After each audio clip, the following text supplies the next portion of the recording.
Assalamualaikum warahmatullahi wabarakatuh. Alhamdulillahirabbil alamin wassalatu wassalamu ala asrofil anbiya'i wal mursalin wa ala alihi wa sahbihi ajmain amma ba'du. Selamat pagi anak-anak semua. Ya, Ustadz sampaikan sebelum pembelajaran kali ini, ada yang tahu hari ini pelajarannya tentang apa? Al-Islamnya. Belum ada yang tahu ya. Oke, hari ini kita akan belajar tentang zakat fitrah ya. Sebelum Ustadz mulai pembelajaran kali ini, mari kita semua awali pembelajaran kali ini dengan bacaan basmalah bersama-sama. Bismillahirrahmanirrahim. Oke, dengan dibacakannya basmalah, semoga pembelajaran kita kali ini akan bermanfaat untuk diri kita dan juga untuk orang lain mungkin ya. Ustadz berharap juga anak-anak semua dan keluarga dalam keadaan sehat walafiat, tidak kurang suatu apapun. Meskipun masih di tengah masa pandemi sekarang, tapi tidak menutup atau mengurangi semangat kita dalam menuntut ilmu ya. Oke, Ustadz langsung saja akan menjelaskan mengenai zakat fitrah.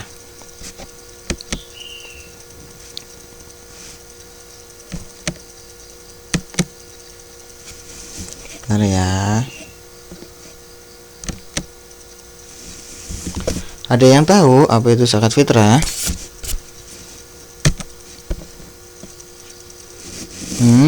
Ada yang tahu apa belum? Apa itu zakat fitrah? Bentar ya, ini kok agak susah.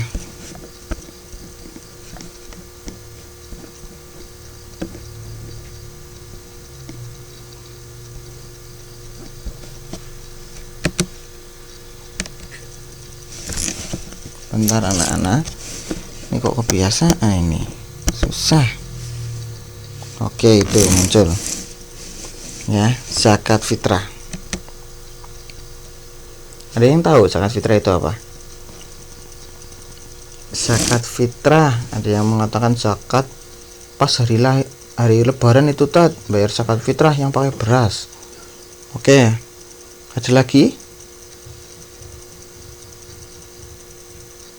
Ya, kurang lebihnya seperti itu ya. Oke, kita akan jelaskan Ustadz.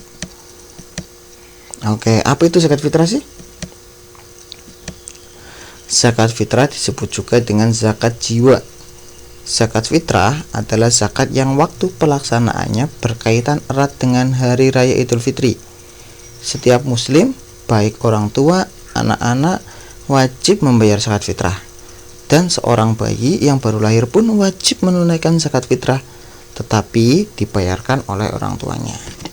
Oke, zakat fitrah itu disebut juga zakat jiwa. Maksudnya ini, ada yang mengatakan maksudnya zakat jiwa itu berarti zakat yang dibayarkan sesuai dengan untuk menebus satu jiwa atau satu orang. Jadi satu orang ya satu zakat fitrah, dan hukumnya itu wajib ya, zakat yang wajib. Zakat fitrah itu dibayarkan oleh semua orang. Nah, termasuk bayi yang baru lahir. Misal kita sholat id ya. Sholat id biasanya setengah 7, jam 7 lah ya. Sholat Idul Fitri ya. Dan sebelum sholat Idul Fitri, malamnya tuh ya biasanya kita udah bayar kemarin atau kapan kan udah bayar dulu ya. Dan ternyata misalnya ada ukti Quincy ya, misalnya ukti Quincy ibunya lagi mengandung atau tetangganya ukti Quincy lagi mengandung, dan sebelum sholat id misalnya jam 6 ternyata jam 6 pagi ya, ternyata melahirkan, maka bayi itu juga harus dizakat fitrahkan ya, karena pokoknya semua yang lahir atau yang ada sebelum sholat id itu harus dibayarkan. Beda lagi ketika lahirannya pas lebaran jam 9 pagi, lah sholat idnya kan tadi jam 7, maka itu tidak wajib diberikan zakat fitrah ya, karena lahirnya setelah sholat Idul Fitri. Nah anak-anak gimana Tat? Anak-anak juga sama membayar, dan biasanya anak-anak masih orang tuanya yang membayar. Jika anak-anak misalnya aku ini membantu terus ikut jualan ini, Tat, dapat uang 30.000 misalnya, tak berikan beras 3 kilo, aku ingin membayar zakat sendiri, oh itu ya bagus ya, jadi dia menebus dirinya sendiri, nggak apa-apa, latihan ya, itu zakat fitrah ya. Lagi nih, kapan sih zakat fitrah dilaksanakan? Apakah bisa setiap hari atau ada ketentuan khususnya harus dilaksanakan kapan? Oke. Nah, pelaksanaannya disyariatkan untuk ditunaikan sebelum sholat Idul Fitri. Seperti yang Ustadz jelaskan tadi, berarti dibayarkannya itu sebelum sholat Idul Fitri. Bisa sehari, misalnya sholat Idul Fitrinya ini hari apa? Hari Jumat. Sholat Idul Fitrinya nanti ya, misalnya jam 7 lah ya, hari Jumat jam 7. Kita bisa membayarkannya itu kemarin, atau puasa ke-30 atau ke-29 ya, biasanya kan, soalnya kan bulan puasa kan nggak mesti 30 hari ya, ada yang 29, atau bisa juga pas lagi 26, boleh, yang penting itu sebelum sholat Idul Fitri. Atau ada juga yang melaksanakannya itu ketika bulan Ramadan, misalnya bulan puasa yang baru ke-15 udah ingin membayarkan zakat fitrah, itu nggak apa-apa ya. Tapi biasanya itu lebih afdolnya itu malam hari atau pas malam takbiran, itu kadang itu. Kenapa? Karena juga dalam rangka menyempurnakan puasanya kita lah. Puasanya kemarin kita ada yang rusak atau gimana, itu bisa juga seperti itu ya, dibayarkan malamnya. Boleh 5 hari seminggu sebelum sholat Idul Fitri, boleh. Yang penting ketentuannya adalah sebelum sholat id. Nah, jika setelah sholat id membayar zakat fitrah, itu bukan namanya zakat fitrah, itu menjadi sebuah sodakoh biasa ya. Oke. Nah, ukurannya berapa sih Tat zakat fitrah itu? Apa aku harus memberikan 5 kilo? Atau sekilo aja? Atau 1 on? Nah, misalnya kayak gitu ya. Berapa sih? Oke, zakat fitrah juga ditentukan ukurannya, yaitu 1 sok. Nah, ini adalah satuan yang biasa digunakan oleh orang Arab zaman dulu, 1 sok. Nah, 1 sok sih berapa Tat? Oke, 1 sok itu ada yang mengatakan 2,1 kilogram, ada yang mengatakan 2,5. Lah, ketika membayar 2,5 berarti zakatnya sudah sah, karena 1 sok itu 2,1, 1 kilo sekitaran segitu. Ada juga masyarakat yang kemudian membulatkan. Nah, ini MUI juga mengatakan digenapkan aja 3 kilo. Kenapa? Karena ini untuk menghindari jika beras itu mengandung banyak air, otomatis kan berasnya aslinya sedikit, cuma mengandung banyak air, kadar airnya sedikit, maka dilebihkanlah. Ada yang 3 kilo, ada yang 2,7, 2,8. Yang jelas ketika membayar 2,5 kilo, insya Allah itu sudah sah. Lah, apa sih tadi yang harus dibayar? Nah, yang dibayar atau yang diberikan adalah beras. Nah, karena kita umumnya memakan beras, maka kebutuhan sehari-hari kita atau makanan pokok kita adalah beras, maka dibayarkan beras. Terus aku pengennya zakatnya uang aja, gimana Tat? Karena aku nggak punya beras misalnya, karena aku beli berasnya susah misalnya kayak gitu, atau karena aku agak repot kalau pakai bawa beras berat misalnya. Jawabannya itu beberapa ulama mengatakan boleh, selama jumlahnya sesuai dengan beras yang apabila dibelanjakan itu sebesar 3 kilo ya. Misalnya beras sekilo 10.000, kita zakat fitrah 3 kilo. Otomatis jika kita ingin memberikan uang, maka 3 dikali 10.000, 30.000, itu menjadi nilai untuk tebusan satu jiwa atau satu zakat fitrah itu 30.000. Jangan aku 3 beras 3 kilo aku pakai uang aja lah 15.000. Loh ya enggak, 15.000 apakah bisa membeli beras 3 kilo? Jawabannya tidak ya. Biasanya itu ya minimal ya 1 kilo dibikin 10.000 lah. Berarti kalau 3 kilo 30.000 ya. Mudeng ya anak-anak ya. Saya jelaskan agak pelan, nggak apa-apa. Lah, aku memberikannya kepada siapa ini tadi? Aku ini ingin zakat nih. Aku udah punya beras atau udah punya uang, ingin zakatkan, ingin berikan kepada orang, ingin membayar zakat fitrah. Kepada siapa? Apakah semua orang yang aku temui bisa aku kasih? Nah, ternyata ada ketentuannya juga siapa yang berhak menerima. Pertama, fakir. Apa itu fakir? Fakir adalah orang yang tidak mempunyai harta dan usaha. Artinya itu orang yang tidak mempunyai harta, dia tidak punya uang dan dia tidak punya usaha, artinya dia tidak bekerja. Itu seorang yang fakir ya. Bisa juga karena tidak bekerja, karena dia mempunyai kekurangan, atau memang dia lagi tidak bekerja, diberhentikan dari kerjanya dan tidak punya harta, tidak punya uang, tidak punya apa. Nah, itu seorang fakir. Itu berhak kita menerimanya, memberinya. Miskin. Nah, ini yang kadang kita salah ya. Fakir miskin. Kita kadang biasa mengatakan sama, itu fakir ya miskin. Oke, ternyata beda. Miskin itu orang yang memiliki usaha dan penghasilan, tetapi usaha dan penghasilnya itu hanya mampu memenuhi setengah atau lebih kebutuhan hariannya. Jadi miskin itu orang yang punya pekerjaan nih. Misalnya ini Ustadz sebagai contoh saja ya. Ada seorang bapak namanya Bapak Husen misalnya, apa Bapak Abdullah. Dia bekerja, mempunyai pekerjaan, misalnya dia pekerjaannya itu mencari barang-barang bekas, misalnya seperti itu. Lah, tapi penghasilannya itu cuma sedikit, misalnya cuma sehari cuma 30.000 apa 20.000. Sedangkan untuk makan membutuhkan sampai 40.000. Berarti kan kurang.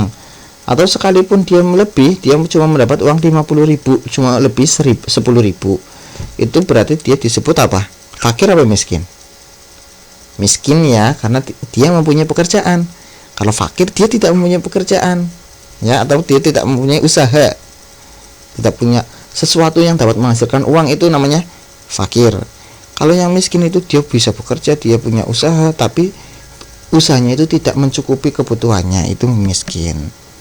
Lah, pengelola zakat atau amil zakat itu boleh menerima zakat, yaitu orang yang melaksanakan segala kegiatan pengurusan zakat, mulai mencatat, menerima, dan juga mendistribusikan atau membagikannya. Itu kan ada panitianya. Nah, panitia itu juga berhak menerima zakat. Oke. Orang yang berutang. Nah, itu orang yang berutang juga berhak menerima zakat, yaitu gorimin. Nah, gorimin itu orang yang berutang ya.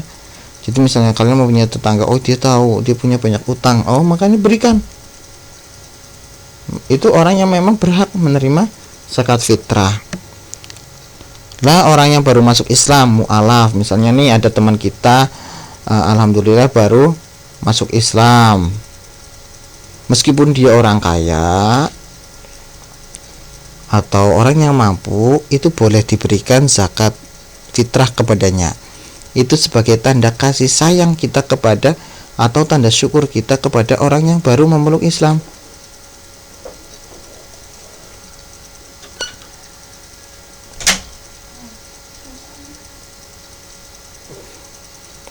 Nah ya, kita lanjutkan lagi. Terus orang yang dalam perjalanan karena Allah, musafir atau ibnu sabil. Nah, ini seorang musafir, misalnya seorang lagi pergi menuntut ilmu, misalnya lagi ke Jogja atau ke Malang, lagi ingin belajar menuntut ilmu, itu juga boleh diberikan zakat fitrahnya, karena itu merupakan seorang yang lagi melakukan perjalanan dalam rangka karena Allah ya. Misalnya nih ada santri pengen karena nggak punya uang, dia ke pondoknya jalan kaki, lah ketemu di jalan, boleh diberikan zakat fitrahnya. Nih zakat untuk dirimu dari aku ya. Terus orang yang berjuang menegakkan agama Allah atau fisabilillah, lah ini siapa? Fisabilillah itu bisa para kiai, para ustadz di kampung, bu guru, itu juga penceramah, ustadz, ustazah, terus guru TK, guru SD, misalnya seperti itu juga boleh menerima zakat fitrah ya. Jadi anak-anak sudah tahu ya kemana kita harus memberikannya. Nah ini ada. Terus hamba sahaya lah. Hamba sahaya di sini adalah hamba yang belum merdeka. Insya Allah pada zaman sekarang sudah tidak ada hamba sahaya ya. Artinya kalau dulu itu hamba sahaya itu orang itu diperjualbelikan untuk membantu rumah, untuk mengurus-ngurus rumah misalnya, karena dia tidak merdeka. Lah hamba sahaya itu dituntut untuk mencari uang di luar tugasnya untuk menebus dirinya sendiri ya. Misalnya ada hamba sahaya, jika dia ingin merdeka maka dia harus menebus sebanyak 5 juta misalnya dalam uang rupiah ya. Jadi dia masih sebelum dapat 5 juta dia masih menjadi seorang pembantu, membantuin orang kaya yang membelinya. Kemudian dia sambil mencari uang, ketika dia mendapatkan uang 5 juta dia berikan kepada tuannya, ya Tuan, ini aku berikan 5 juta sebagai tebusan atas diriku, maka dari itu mulai sekarang aku merdeka, aku bukan seorang hamba. Nah, itu boleh diberi zakat fitrah. Tapi untuk zaman sekarang insya Allah tidak ada. Ini hamba saya hanya untuk pengetahuan aja ya anak-anak ya. Oke, next. Nah, siapa yang tidak boleh menerima zakat? Yang pertama orang kafir dan ateis. Nah ini ternyata kita tidak boleh memberikan zakat kepada orang kafir. Orang kafir sudah pasti tahu lah ya, orang yang kita secara mudahnya itu orang yang menutup diri dari agama Islam. Terus orang ateis, itu orang yang tidak bertuhan. Maksudnya gimana lah? Orang ateis itu adalah orang yang tidak percaya Tuhan. Lah nggak ada Tuhan lah itu ada orang yang seperti itu, maka kita tidak boleh memberinya zakat ya. Jadi misalnya udah tahu ateis tak kasih zakat fitrah, lah makanya itu tidak boleh, itu zakatnya tidak sah ya. Orang kaya dan mampu berusaha, lah ini orang kaya nih, misalnya di kampungnya Ukti Ainaya ada orang kaya, dia punya toko bangunan 5, punya mobil 11, punya motor 13,5. Motor kok 13,5, masih ada yang setengah ya.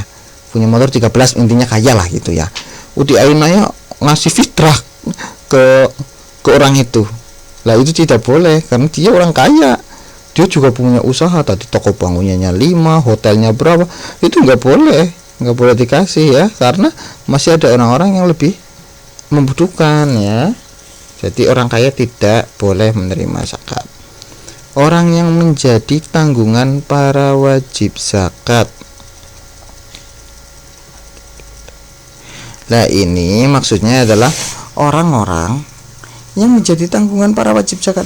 Wajib zakat sih siapa? Ya misalnya anak-anak itu tidak boleh menerima zakat misalnya, karena dia bahkan masih menjadi tanggungan ya, tidak boleh. Oke. Nah ini merupakan penjelasan mengenai zakat fitrah. Ini sebenarnya masih sederhana aja. Nanti kita sebenarnya dalam beberapa kesempatan nanti misalnya memungkinkan itu kita belajar niatnya lah. Niat zakat fitrah untuk diri sendiri gimana, untuk anak gimana, untuk keluarga gimana, itu nanti niatnya beda-beda. Karena zakat fitrah itu berarti ada sebuah ijab kabul atau sebuah serah terima. Jadi saya kurang lebihnya kayak gini, ada salaman, saya memberikan zakat fitrah untuk diriku sendiri karena Allah Ta'ala misalnya. Lah maka yang menerima juga harus mengucapkan, saya terima zakatmu untuk diriku, misalnya kayak gitu. Itu ada ijab kabulnya, harus ada ya.